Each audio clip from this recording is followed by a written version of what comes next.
اس رات میں کن چیزوں سے بچنا چاہیے۔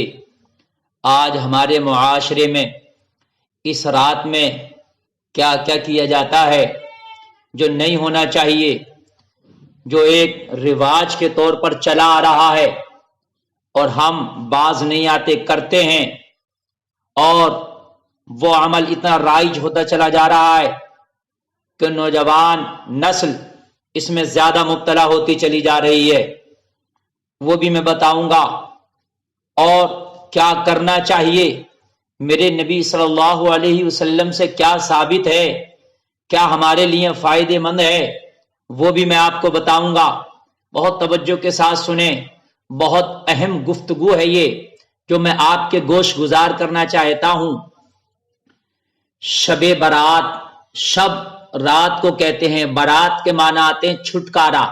شب برات یعنی چھٹکارے والی رات، یعنی اللہ اس رات گناہوں سے بھی چھٹکارا عطا کرتا ہے، اور جہنمیوں کو جہنم سے بھی چھٹکارا عطا کرتا ہے، اور اس رات اللہ بیماروں کو بیماری سے بھی چھٹکارا عطا کرتا ہے، اور اس رات اللہ تنگ دستوں کو تنگ دستی سے بھی چھٹکارا عطا کرتا ہے، اور اللہ اس رات پریشانوں کو پریشانی سے بھی چھٹکارا عطا کرتا ہے۔ بہرحال تو یہ چھٹکارے والی رات ہے۔ اس رات میں کون سی ایسی خرافاتیں ہیں جو ہماری عوام کے اندر رائج ہیں اور ہماری عوام اس سے باز نہیں آتی، تو میں عرض کرنا چاہوں گا کہ آج جیسے دیکھنے میں آتا ہے، جب شب برات قریب آتی ہے یا شب برات میں ہمارے بچے پٹاخے پھوڑ رہے ہوتے ہیں اور ان کے والدین بھی اس میں ان کا تعاون کرتے ہیں، والدین اپنے بچوں کو پیسہ دے کر کے پٹاخے منگاتے ہیں، کہتے ہیں بیٹا ذرا ادھر نہیں ادھر پھوڑنا، ادھر نہیں ادھر پھوڑنا۔ بچہ تو بچہ ہوتا ہے، بچہ تب تک پٹاخے نہیں پھوڑ سکتا تب تک کہ اس کے والدین اس کو پیسہ نہ دے کر کے اس سے منگائیں۔ تو بچوں کو اس برائی کی طرف ہم اکسا رہے ہوتے ہیں، اور جب یہ بچے بڑے ہو جاتے ہیں تو پھر یہ عادت ان کے اندر شامل ہو جاتی ہے۔ پھر اگر ان کو سمجھایا بھی جائے تو وہ پھر ماننے کے لیے تیار نہیں ہوتے ہیں، پھر نہ اپنے باپ کی بات مانتے ہیں نہ بڑوں کی مانتے ہیں، چونکہ وہ ان کی عادت میں شامل ہو جاتی ہے، اس کی لذتوں سے وہ آشنا ہو جاتے ہیں۔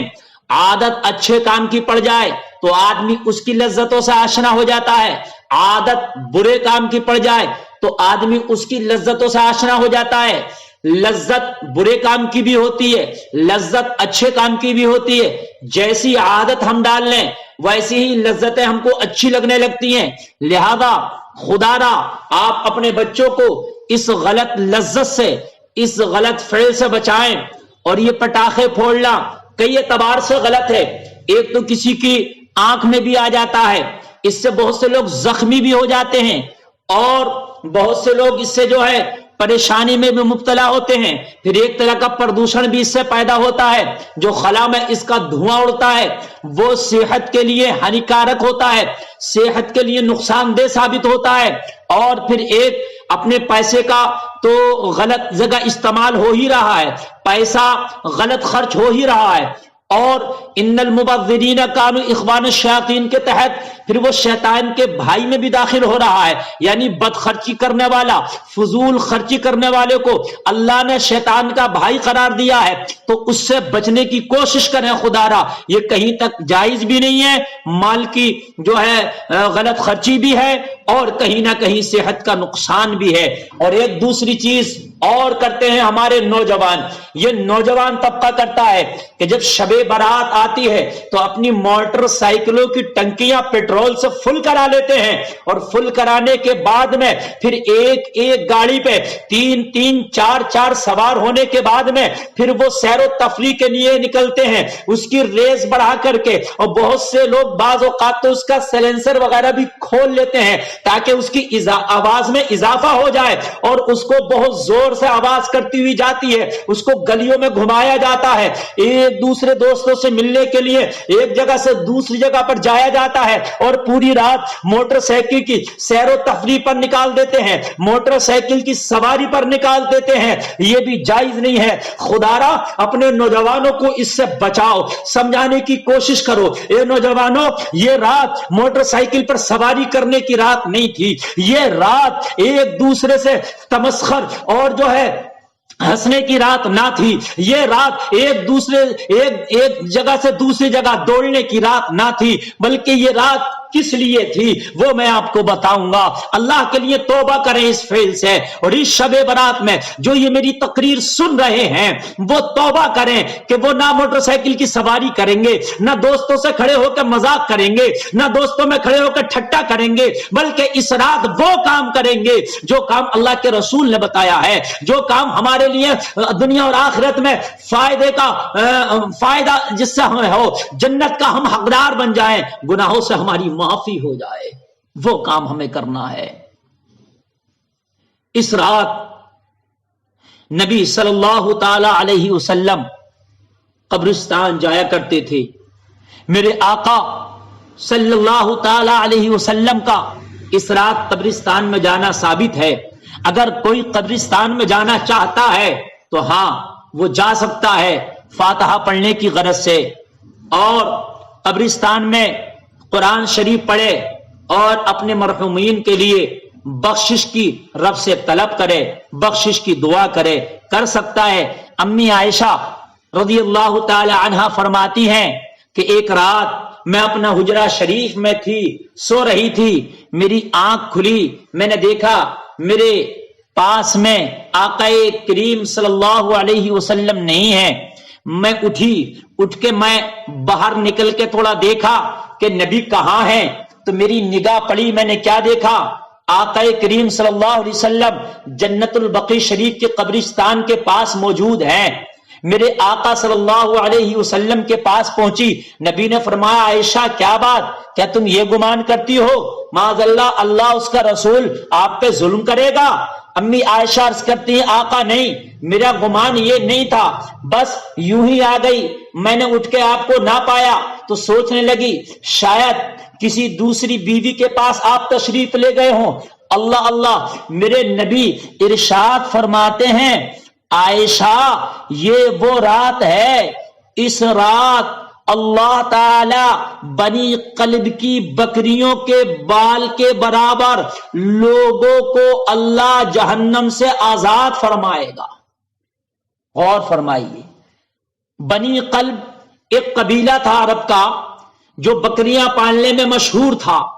جیسے کچھ قبیلے آج بھی کچھ کاموں میں مشہور ہوتے ہیں، کچھ لکڑی کا کام کرنے میں مشہور ہوتے ہیں، کچھ کپڑا سلنے میں مشہور ہوتے ہیں، کچھ کپڑا دھلنے میں مشہور ہوتے ہیں، ایسے الگ الگ ان کے لقب پڑ جاتے ہیں۔ بنی قلب جو قبیلہ تھا وہ بکریاں پالنے میں مشہور تھا، اس کا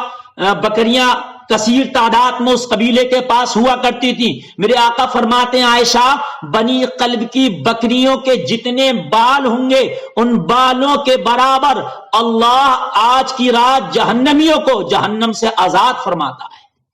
اللہ اکبر۔ اب کتنے بال ہوں گے؟ ایک بکری کے بال بھی شمار کرنا بہت مشکل ہے، پھر اتنی بکریوں کے۔ یہ بخشش کی رات ہے۔ اللہ اکبر۔ امام بہقی نے شعب الایمان میں فرمایا کہ نبی صلی اللہ تعالی علیہ وسلم نے فرمایا 15ویں شب میں، یعنی جس کو ہم شب برات کہتے ہیں، 15ویں شب میں قیام کیا کرو اور دن میں روزہ رکھا کرو۔ میرے آقا صلی اللہ علیہ وسلم بھی یہی کیا کرتے تھے۔ شب میں یعنی شب برات میں جو 15ویں شب ہے اس میں قیام کر کے اللہ کی عبادت نفل وغیرہ، اور دن میں روزہ۔ جو رات کے بعد جو دن آتا ہے جو 15ویں شعبان ہوتی ہے پھر اس میں روزہ رکھنا چاہیے۔ میرے نبی صلی اللہ تعالی علیہ وسلم یہ کیا کرتے تھے، آپ بھی یہی کیا کریں خواتین و حضرات۔ اللہ اس رات آسمان دنیا پر اپنی شان کے مطابق تجلی فرماتا ہے. جیسے ہی غروب آفتاب ہوتا ہے شب برات میں، غروب آفتاب کے بعد اللہ آسمان دنیا پر اپنی شان کے مطابق تجلی فرماتا ہے، اور تجلی فرمانے کے بعد پھر میرے رب کی رحمت اپنے بندوں کو پکار پکار کے کہتی ہے کوئی آج کی رات اپنے گناہوں سے بخشش طلب کرنے والا کہ ہم اس کے گناہوں کو معاف فرما دیں؟ ہے آج کی رات جنت کا طلبگار کہ ہم اسے جنت کا حقدار بنا دیں؟ اللہ کی رحمت اپنے گنہگار بندوں کو پکار پکار کے کہتی ہے آج کی رات کوئی اپنی بیماری سے شفا چاہنے والا کہ ہم اسے صحت یاب کر دیں؟ اللہ کی رحمت پکار پکار کے کہتی ہے آج کوئی پریشان کہ ہم اسے پریشانی سے آزادی دے دیں؟ اللہ کی رحمت اپنے بندوں سے پکار کے کہتی ہے آج کی رات کوئی تنگ دست ہم سے روزی کا سوال کرنے والا کہ ہم اس کی روزی میں اضافہ کر دیں، اس کی روزی میں برکتیں فرما دیں۔ اس رات گناہوں کی طلب کیا کرو، بیماریوں سے شفا مانگو، اس رات جنت کا رب سے سوال کرو، اس رات اللہ کے عذاب سے پناہ مانگو، جہنم سے چھٹکارے کی دعائیں کرو، اللہ تمہاری دعاؤں کو ضرور قبول فرمائے گا۔ وہ ارحم الراحمین ہے، وہ ارحم الراحمین ہے، وہ ستار العیوب ہے، وہ غفار الذنوب ہے۔ اللہ ایک چیز اور ہے، مشکات شریف میں ہے، شعب الایمان میں ہے، نبی صلی اللہ علیہ وسلم نے فرمایا کہ اس رات معافی مانگو، لیکن کچھ معافیاں ایسی ہیں کہ صرف اللہ سے معافی مانگنے سے معاف نہیں ہوگا۔ جیسے کسی کا آپ نے دل دکھایا ہے، کسی کے ساتھ آپ نے ظلم کیا ہے، کسی کو آپ نے بیجا ستایا ہے، پھر آپ اس رات اللہ سے معافی مانگو تو اللہ معاف نہیں فرمائے گا، بلکہ پہلے اس رات میں اللہ سے معافی مانگنے سے پہلے جس کے ساتھ آپ نے ظلم کیا ہے اس سے معافی مانگ لینا ضروری ہے، جسے آپ نے ستایا ہے اس سے معافی مانگ لینا ضروری ہے، جس کو آپ نے جو ہے بہت زیادہ تنگ کیا ہے اس سے معافی مانگنا ضروری ہے، اس سے معافی مانگیں اللہ آپ کو معاف کر دے گا، پھر اللہ رب العزت آپ کو معاف کر دے گا۔ نبی فرماتے ہیں کہ دو لوگوں کو اللہ اس رات میں بھی معاف نہیں کرے گا، ایک مشرک اور دوسرا وہ ہے جو کینہ رکھتا ہے، جو کینہ پرور ہے، اللہ اسے معاف نہیں کرے گا۔ اللہ اکبر۔ اگر کسی کے تعلق سے آپ نے چغلی کیا ہے، حسد رکھا ہے، ستایا ہے، کینہ رکھا ہے تو اس سے معافی مانگ لیں، پھر اللہ سے معافی مانگیں، اللہ آپ کو معاف کر دے گا۔ کینہ پرور کو اللہ معاف نہیں کرتا، اپنے دلوں کو کینے سے صاف کر لو۔ کچھ لوگ ایک کام کرتے ہیں، وہ یہ کرتے ہیں کہ معافی تو مانگتے ہیں مگر ان کی معافی ریڈی میڈ معافی ہوتی ہے۔ جیسے موبائل پر ایک میسج آیا، بھائی میں نے جس کسی کے ساتھ بھی کوئی غلط کیا ہو، کسی کو ستایا ہو، کسی سے مجھے تکلیف ہوئی ہو، میں معافی مانگتا ہوں، مجھے معاف کر دیں۔ اس طریقے کے میسج چلتے ہیں اور شب برات کے قریب وہ میسج فارورڈ کیے جاتے ہیں۔ اس طرح سے معافی معاف نہیں ہوگی، اس طرح سے معافی مانگنے سے معاف نہیں ہوگا، یہ ریڈی میڈ معافی ہے۔ آپ نے کسی کو ذلیل کیا ہے، کسی کا دل دکھایا، آپ نے میسج چھوڑ دیا، میاں اس طریقے سے نہیں ہوگا، تو اس سے معافی مانگ بذات خود جا کر، اس سے تو شرمسار بھی ہوگا، تیرا نفس بھی مرے گا، تجھے خود بھی ذلت ہوگی، اس لیے کہ جب تو نے اسے ذلیل کیا تھا، اس پہ ظلم کیا تھا تو اس کی ذلت ہوئی تھی، تیرا نفس بڑا ہو گیا تھا، آج جب معافی مانگے گا تو تیرا نفس ذلیل ہوگا، اسے خوشی ملے گی، قلبی اطمینان ہوگا اس کو۔ معاف تب تک نہیں ہو سکتا جب تک کہ اس کو قلبی اطمینان نہ ہو جائے جس کے ساتھ تو نے ظلم کیا ہے۔ تو خود سے معافی مانگنا چاہیے، ہاں بحالت مجبوری اگر آپ جس سے معافی مانگنا چاہتے ہو اب وہ یہاں نے کہیں ودیش میں ہے، پھر اس سے کیسے معافی مانگے؟ تو یہ بحالت مجبوری ہے، آپ کال لگا کے اس سے کال کر کے معافی مانگے، میسج سے بہتر رابطہ ہے کال کر کے معافی مانگے، یا پھر میسج آپ کر رہے ہیں تو ریپلائی اس کا آ جائے کہ ہاں بھائی میں نے معاف کر دیا ہے، یا ویڈیو کال کے ذریعے اس سے معافی مانگ لیں، اس طرح سے معافی مانگے،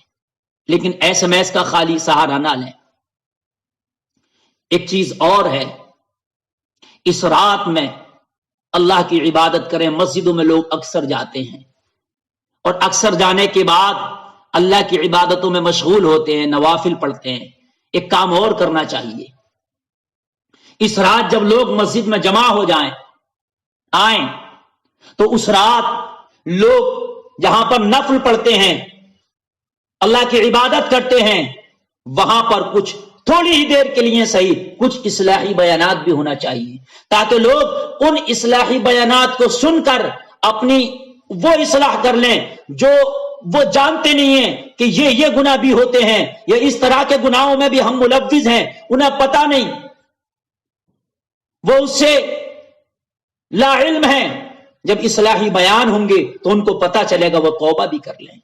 اور اصلاحی بیان کے ساتھ ساتھ اجتماعی توبہ بھی کرائی جائے، یعنی ایسی دعا ہو جس میں اپنے گناہوں سے توبہ بھی ہو، لوگ توبہ بھی کریں۔ اور ایک خاص کام کا اور اگر اہتمام کر لیں، جو لوگ شب برات میں جا کر مسجدوں میں نمازیں پڑھتے ہیں تو نمازوں میں جن لوگوں کی پہلے نمازیں چھوٹی ہوئی ہوتی ہیں وہ نفل نماز نہ پڑھ کے وہ اپنی قضائے عمری کی نمازیں پڑھیں جو زندگی میں ان سے چھوٹی ہیں۔ اب قضائے عمری کا بھی پڑھنے کا ایک طریقہ ہے، یہ ایک الگ ٹاپک ہے، انشاءاللہ پھر کسی بیان میں میں ضرور بتاؤں گا کہ قضائے عمری کس طرح سے پڑھنا چاہیے، لیکن عرض کرنا چاہوں گا کہ وہ قضائے عمری پڑھیں اور پھر توبہ کر کے نکلیں، یا اللہ آج کے بعد ہم آگے کو نمازیں نہ چھوڑیں گے، اور آج سے جتنی نمازیں ہماری چھوٹ گئی ہیں ہم ان کی قضا کریں گے، اور آج کی رات قضائے عمری پڑھیں اور آج سے قضائے عمری ہمیشہ پڑھنا شروع کر دیں جب تک کہ وہ چھوٹی ہوئی نمازیں مکمل نہ ہو جائے۔ ویسے توبہ توبہ نہیں ہے کہ شب برات میں آئے توبہ توبہ کر لیا، مولا توبہ ہے، گناہوں سے توبہ کرتے ہیں، اور اس کے بعد پھر نمازیں چھوڑنا شروع کر دی، یہ کوئی توبہ توبہ نہیں ہوئی ہے۔ اصل توبہ یہ ہے کہ اللہ کے لیے تمام گناہوں کو چھوڑ کر کے پھر نمازیں شروع کر دیں۔ اللہ قرآن میں فرماتا ہے ان الصلاۃ تنہی عن الفحشاء والمنکر، نماز بے حیائی بری باتوں سے روک دیتی ہے۔ جب تو نمازیں پڑھنا شروع کر دے گا اللہ تجھے بے حیائی اور بری باتوں سے روک دے گا اور گناہ تجھ سے چھوٹ جائیں گے۔ تو آج کی رات قضائے عمری پڑھے اور قضائے عمری جتنی زندگی میں اس کی نمازیں چھوٹ گئی ہیں وہ نمازیں پڑھنا شروع کر دے اور آگے کو بھی نمازیں نہ چھوڑے۔ ایک چیز اور ہے، اس رات اللہ سے مانگے، اس رات میں جس بندے کو کتنی روزی دی جانا ہے پوری رات میں، کس کو انتقال کرنا ہے پورے سال میں کتنی روزی دی جانا ہے، اس رات میں وہ اس کا فیصلہ ہوتا ہے۔ ایک لسٹ تیار ہوتی ہے، ایک فہرست تیار ہوتی ہے، اس سال میں کس کس کو انتقال کرنا ہے وہ پوری فہرست تیار ہوتی ہے۔ اللہ اکبر۔ ہوتا یہ ہے اصل میں مرنا کس کو کب ہے یہ تو انسان کے پیدا ہونے سے پہلے ہی اللہ نے لکھ دیا ہے۔ یہ تو ماں کے پیٹ میں جب بچہ تھا تبھی اللہ نے لکھ دیا ہے کتنی روزی ملے گی، کب مرے گا، تو پھر اس رات کیسے طے ہوتا ہے؟ یہ لکھا ہے لوہے محفوظ پر پہلے ہی، لیکن جیسے کسی رجسٹر میں سب کچھ لکھا ہو، کسی رجسٹر میں سارے بچوں کے نام لکھے ہوں، لیکن اس رجسٹر میں سے کبھی کبھی ایک فہرست بنائی جاتی ہے کہ کون کون بچہ